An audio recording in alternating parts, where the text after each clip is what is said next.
G'day everyone and welcome back to NS2HD. This is part 2 of a 3-part B165 public game commentary. It's on Tram and I'm playing as the Marine Commander, so that's the perspective you are getting. If you haven't seen part 1, check out part 1. The link is in the bottom of this video, or you can find it on my channel page at youtube.com/naturalselection2HD.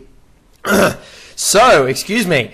We are well into the mid-game now, so what's happening is the Marine team is actually doing incredibly well at the moment. It's a 5v5 right now, I believe. I will bring up the score screen at some point. And we have 5 extractors. So we have operations, observation, Marine start, and both repair room extractors, although 2 skulks did just take down an extractor in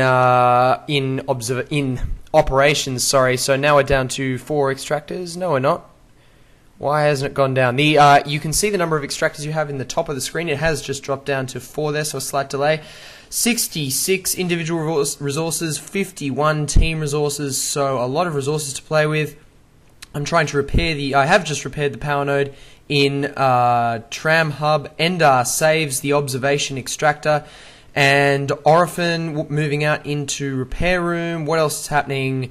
Oh, there's so much going on all over the map. It's like, you know what? It is like playing a full-on RTS. I don't know why that's surprising, but so much going on at once. Endar, SG Shen, and Bob Dog are currently constructing the extractor in operation, so we have regained that extractor back up to 5 extractors now, and I am dropping a command station in elevator transfer with the assistance of a couple of Max and Orphan, who is in there assisting me there. Note I am dropping waypoints for my teammates, as well as jumping on the voice chat constantly to tell them what I need, where they need to go. And Skulk is back at observation, and he's just taken down that extractor, so we are losing extractors. Now there's a Skulk chewing on the elevator transfer tech point, that command station there. So Skulk's doing a good job of chewing on the extractors, and a Skulk has just entered Marine start, so I'm jumping out of the command station. Didn't reload my rifle before I came in, so that was poor thinking by me, and I don't do it again there. But luckily I've got 42 rounds, so if another Skulk comes, I should be okay. A Skulk chewing on the repair room extractor. When you are a Skulk, and it is the mid game or the late game, you must do this kind of thing. You need to find extractors and just chew on them. Even if you just come along, chew on it, maybe do 20% damage to it, and then run off. You'll be redirecting Marine resources. Marines will have to redirect from whatever their other missions are to protect that extractor. The Marine Commander will have to get a Mac over there to repair it. So just harass those extractors. The idea behind the alien team is much more mobile than the Marine team. Marines have to move out in groups. They have to very carefully move out using good teamwork, whereas aliens can run all over the map. You can use the extensive vents. If you haven't seen the vents in Tram, I do have a vent video.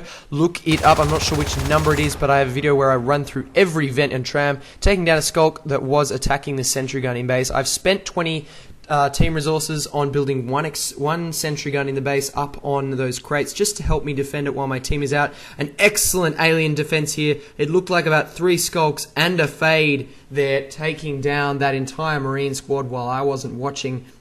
There were a few med packs left on the ground. I'm upgrading the armory to an advanced armory. I said in part 1 that I was a bit rusty in my commanding because I hadn't commanded a game in a long time, and so one of the results of that is I forgot to get my advanced armory at the opportune moment. It did take me too long, and really it's luck at the moment. I think that we have so many extractors, so much resources, when the alien team probably could have killed us because I was not taking up fast enough.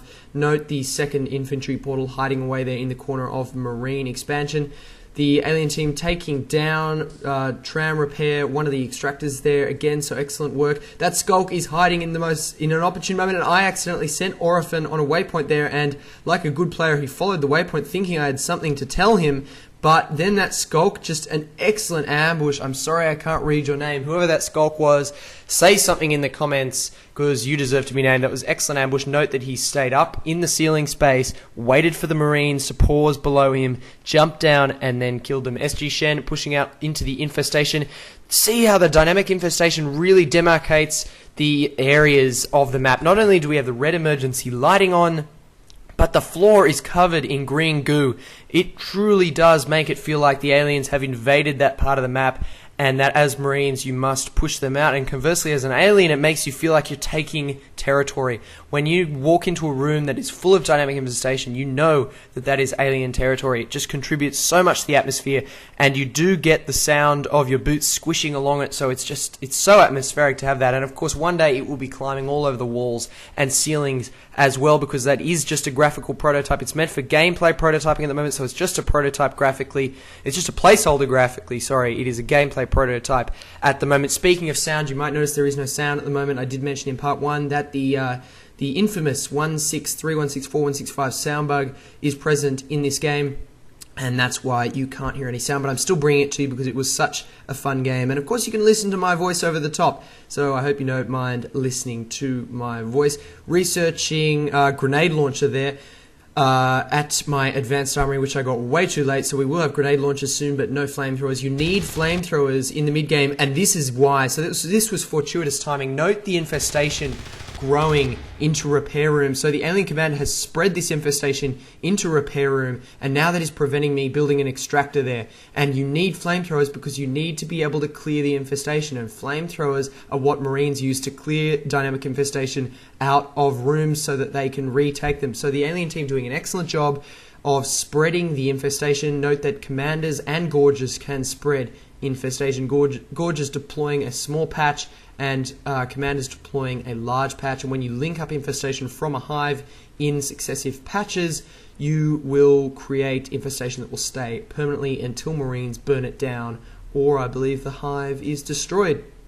And are doing a great job back over there in operations, securing that extractor. That command station's probably going to go down. Me grabbing SG Shen and who else? Endar, grabbing SG Shen and Endar, giving them a waypoint back to the command station. You can see on the mini-map they have run back in there and engaged that skulk. And there we go, SG Shen getting the shotgun's kill in the top right-hand screen. There, top right-hand corner of my screen there. Although I wasn't watching, you could see the combat on the mini-map. Bob Dog and all from constructing that armory? No, just getting some ammunition and health at that armory. SG Shen fighting another skulk in repair room, but he should be alright because he does have Endar to support them, and I believe both those Marines do have shotguns. There we go. They do have shotguns. Shotguns deadly against skulks at this stage in the beta. I wouldn't be surprised if they are nerfed just very slightly, just a little bit of a damage reduction to make it harder to kill a skulk. Maybe, I'm not sure. I'm not an expert on balance. But they are very, very, very powerful against skulks at the moment. But you do have to remember that you have to buy a shotgun, whereas a skulk doesn't have to buy anything. One thing I have found is if you're trying to counter one Marine with a shotgun and you are a skulk, make sure you get your running leap. Press B and look for the little running leap icon below the skulk, and you will be able to engage a shotgun user quite effectively, because you can leap all around them so fast that they cannot counter you. It's very hard to hit a skulk that is leaping in front and behind you. I find the best thing to do is leap behind the Marine, bite them, then run away, jump away, and leap at them again. SG Shen coming up behind that fade with a shotgun may be able to kill that fade because he did take the fade by surprise. He does kill that fade. That was excellent play by SG Shen. He's now getting harassed by a lurk, which I believe is hiding in a vent above him. Yes, it is. You can see it poking out the vent there, but excellent play from SG Shen, running up behind the fade, getting nice and close, then firing off the first 2 shotgun shells before the fade had a chance to react. So excellent work from him there. Bob Dog moving into the alien expansion hive and harassing it a little bit. Note the dynamic infestation spread all the way down there. It's all over the pipes, it's all over the floor. It is coming a little bit onto the ceiling, so it's very exciting as a Marine to be moving into an area like that. You know you have engaged the aliens when you move into an area like that.